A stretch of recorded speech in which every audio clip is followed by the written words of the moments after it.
Salut, c'est Joe, bienvenue sur Kaji Concept. Aujourd'hui, pour changer un peu, on va parler de la Lexus.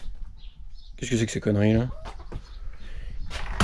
Qu'est-ce que ça fout chez moi ce truc? Salut, c'est pas Joe, c'est Damien, et aujourd'hui on va faire un tuto pour comment changer un bas de caisse.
Donc voilà, le petit résultat. Bon, il y a encore des défauts parce que la tôle a été coupée au milieu. C'est-à-dire que normalement, on coupe sur une arête. Et en gros, là, ça a été coupé vers le milieu. Du coup, la tôle rentre dans le bas de caisse. Du coup, ça fait un défaut qu'on a essayé de cacher. Mais bon, avec la découpe que l'anglais avait fait pour nous vendre le bas de caisse, la découpe avait été vraiment pas bien faite. Du coup, on était obligé un peu d'improviser. On a fait que les moyens du bord. Donc voilà quoi. Pour un sauvetage, c'est pas trop mal. Donc il y a eu du joint, de l'anti-gravillon, tout a été réétanché, propre. Là on a reformé la tôle ici, là, pour le coin, et puis voilà. Hein. Il n'y a pas trop de différence de teinte sur le reste du bas de caisse. Ça fait d'origine, parce que d'origine c'est pulvérisé d'un coup sans protection, donc du coup il y a toujours un petit effet granuleux de l'anti-gravillon. Donc voilà. C'est pas super ouf, mais bon, ça fait le boulot quoi, c'est mieux que de la rouille. Et vu que j'ai oublié le petit bout,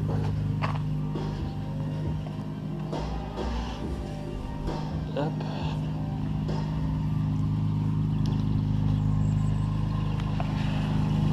Voilà, c'est quand même mieux que ça. Un gros trou, bon c'était pas celui-là, il était comme ça, mais il y en avait un autre au-dessus, donc voilà ce que ça a donné. C'est quand même un peu mieux comme ça.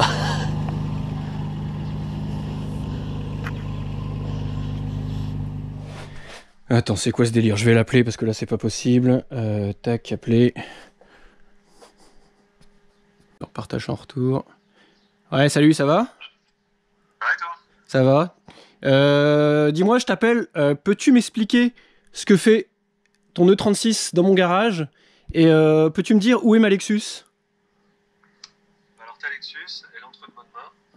Tu vois, je suis au volant. Ouais, Donc du coup, là je rentre chez moi, je vais te faire le bas de caisse. ouais, Et je te la rends cet après-midi peut-être, si tout se passe bien. ouais. Et puis avec des chevaux en plus ou en moins. Avec des chevaux en plus. Tout ça en une après-midi.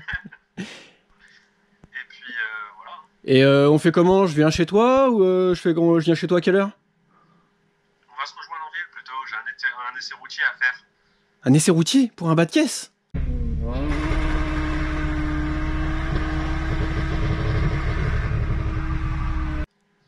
Tu sais très bien ce que je veux dire. Oh, allô? Oh, il a raccroché. Bon, les gars,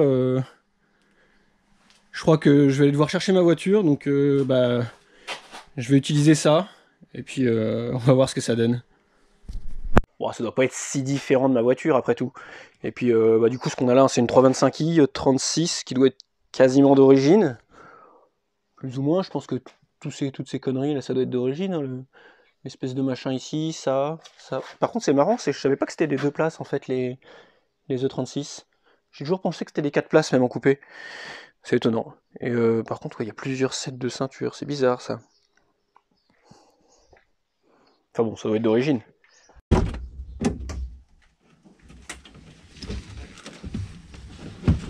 Ah la vache. Par contre, c'est marrant, il n'y a pas de moquette. Ça doit être une série spéciale. Il n'y a pas du tout de moquette et je connaissais pas les panneaux de porte en carbone. Alors je sais pas, c'est peut-être une option d'époque.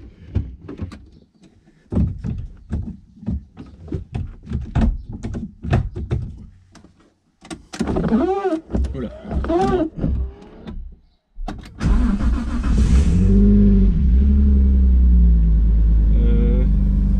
Elle fait un petit peu de bruit quand même, j'ai l'impression, non? Bon, je vais la mettre dehors et on va essayer de la filmer un peu au soleil.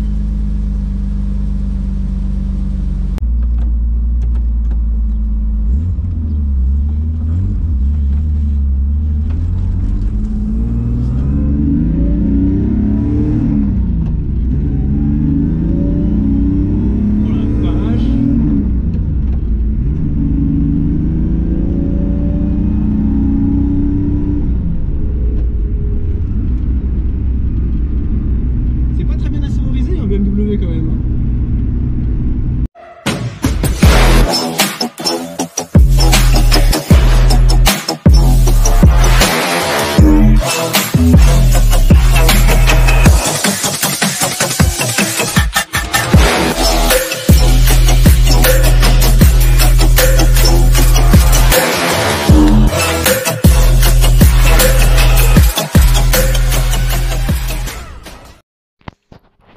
Ah, ça fait vraiment plaisir de retrouver ma caisse dans son garage. Et du coup, il m'a fait un super boulot. Franchement, le bas de caissier vient de loin. Il m'a fait vraiment un super taf. Du coup, par contre, il m'a pas remonté évidemment le kit TRD. Que je puisse me rendre compte quand même du taf qui a été fait. Et du coup, je vais avoir ça à remonter. Il est là.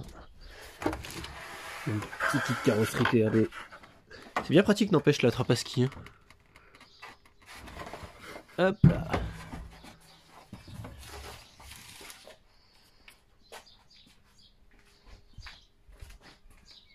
Hop, on va poser ça là. Hop là, voilà.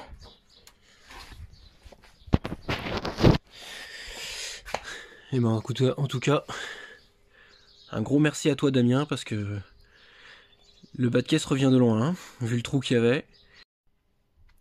Bon bah c'est cool, j'ai récupéré une bagnole avec un bas de caisse nickel. Par contre en roulant, j'ai bien senti qu'il y avait quelques bruits bizarres, que ce soit à l'avant et même à l'arrière. J'avais un peu un ressenti assez bizarre, donc j'ai contrôlé un peu les trains parce que la voiture elle a déjà 170 000. Je l'avais acheté à 100 000, donc elle a déjà 70 000 de plus et je l'ai pas ménagé. Et je crois que j'ai bien fait de vérifier, je vais vous montrer ça. Du coup voilà, vous voyez la Lexus elle est sur chandelle. J'ai démonté tout le train avant. Et donc, en fait, j'ai ça qui est pété, ces gros cylindres blocs là. Ça aussi. Ceux-là ils étaient très fatigués, donc je les change aussi. Les vis qui allaient dans ces cylindres blocs là, ces vis là, c'est ce côté là. Elle est tellement abîmée en fait avec la rouille et tout, que la vis a pris du jeu dans le cylindre bloc et la vis bougeait. Donc j'ai recommandé des vis neuves. Côté cylindre bloc, j'ai commandé ça chez Strongflex. Donc ça c'est les gros qui vont là. Ça c'est les petits qui vont à l'avant, enfin qui vont de l'autre côté. Voilà, ça c'est les petits qui vont là. Il me reste les vis, je les ai pas encore reçus. Au passage, au démontage, les biellettes de bar stab indémontables. Il y en a une, je l'ai coupée, et puis l'autre, de toute façon, elle est bien abîmée. Donc on repasse sur 2 biellettes de bar stab neuves. Je l'ai passé au CT aussi, il m'a signalé un peu de jeu dans cette roue là. Du coup, j'ai démonté le train arrière, et effectivement, de ce côté là, le cylindre bloc, il est mort. Et celui de rechange, je sais plus où je l'ai mis, il doit être quelque part par là. Putain, je l'ai mis où?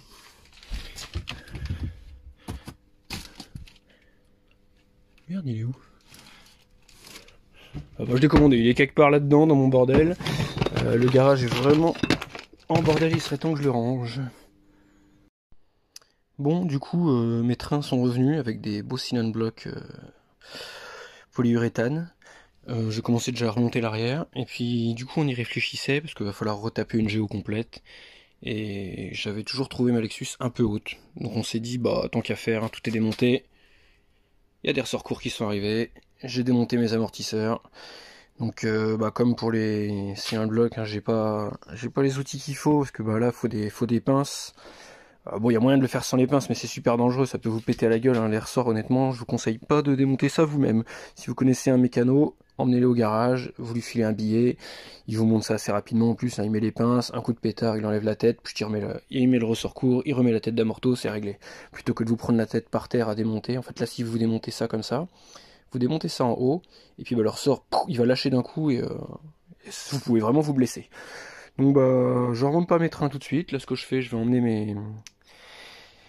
mes amortisseurs au garage, et puis bah dès que je les ai reçus, dès qu'ils me les renvoient, je remonte tout ça, on remonte les trains, et on sera bon pour les modifs châssis, ce sera carré pour la suite. Allez, c'est parti.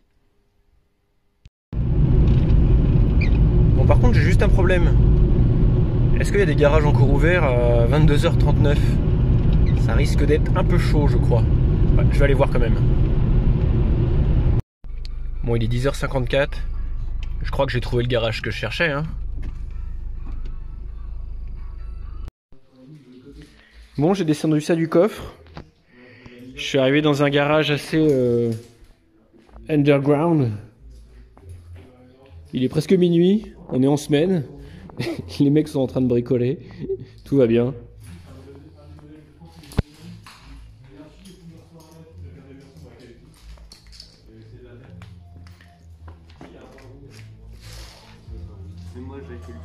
Dis donc, il n'y a pas que des gens inconnus ici. Frérot. Et ce que je disais, ça me fait grave penser ici quand à bricoler la nuit. J'ai grave l'impression d'être dans NFS 2015. Oui. Et où la meuf? Voilà. Ouais, bon, par contre, il n'y a pas. Et voilà. Ça, c'est une fiction. Donc là, ça s'en va reproc du carbu. Et pour les ressorts, eh ben, il faut du matos pour les compresser et pas se les prendre dans la gueule. Donc je vais les déposer et puis bah je pense que je vais les récupérer demain quand ils seront chauds pour me changer les ressorts.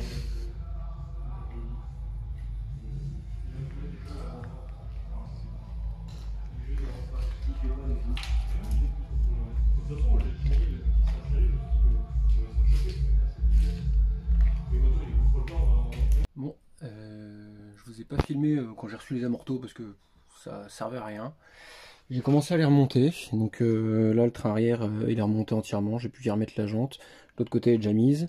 Donc le cylindre bloc là-dessus, c'était celui d'en dessous, je l'ai changé. Les mâchoires de frein à main, un conseil si jamais vous les changez, prévoyez du temps parce que c'est quand même une grosse galère quand vous l'avez jamais fait à remettre. Après une fois que vous avez chopé la technique, ça va. Parce que en plus j'avais oublié des pièces, donc en fait j'ai démonté 3-4 fois, mais le premier coup franchement c'était une bonne galère, ça m'a bien saoulé.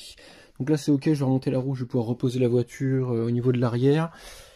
Au niveau de l'avant, j'ai Pierre qui a commencé à m'aider. Il m'a remonté les amortos, par contre il m'a dit qu'il n'y a quasiment rien qui était serré, il a juste tout posé.